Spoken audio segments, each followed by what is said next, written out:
રાજકોટની આત્મીય યુનિવર્સિટીમાં અભ્યાસ કરતા વિદ્યાર્થીઓને તેમની કલા અને સર્જનાત્મકતા દર્શાવતા એક ખાસ નાટક પ્રદર્શન દ્વારા સૌનું ધ્યાન ખેંચ્યું છે.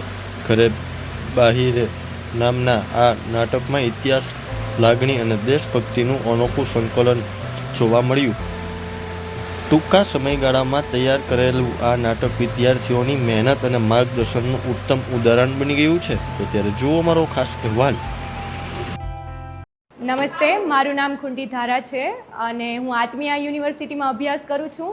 અને અમે ત્યાં અમારો થિયેટર ક્લબ છે. અમે ત્યાંથી એક લઘુ નાટક અહીંયા પ્રસ્તુત કર્યું હતું અને એમાં અમારા સર હિતાર્થ ભટ્ટ છે, એમને જ અમને તૈયારી કરાવી છે અને અમે 4-5 દિવસમાં જ આ બધું રેડી કર્યું છે.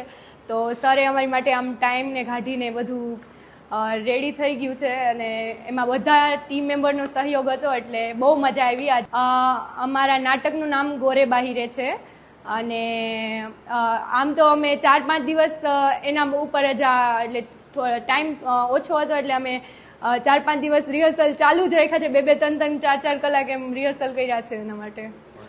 નાટક આમ તો પહેલાંના જમાનામાં જ્યારે અંગ્રેજોના ટાઈમમાં જે ક્રાંતિકારીનો ટાઈમ હતો ત્યારે એ સમયમાં એની વાઈફને કોઈક બીજા વ્યક્તિ સાથે જવા દેવી, એના મન એટલે આ રવિન્દ્રનાથ ટાગોરનું નાટક છે અને એનું ટ્રાન્સલેટ દેવાંગી ભટ્ટે કરેલું છે.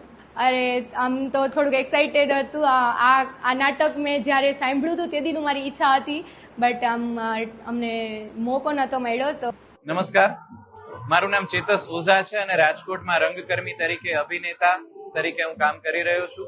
આયોજક, ઉદ્ઘોષક તરીકે રંગકર્મીની શબ્દોની સેવા કરવાની તક મને સતત મળતી રહી છે. 5 અલગ અલગ એકાંકી નાટકો, ગોરે બાહિરે જે બંગાળનું નાટક છે ત્યાંથી લઈ અને આપણી ગુજરાતી વાર્તાઓના કેટલાક સુવિખ્યાત નાટકો એકાંકી સ્વરૂપે આજે રજૂ થવાના છે. આ પ્રયોગ રાજકોટમાં ભાગ્યે જ થતો જોવા મળે છે કે અલગ અલગ સંસ્થાઓ એક છત નીચે કોઈ જ કોમર્શિયલ અભિગમ વગર, કોઈ જ ટિકિટ વગર આ પ્રકારનું આયોજન કરી રહ્યા હોય.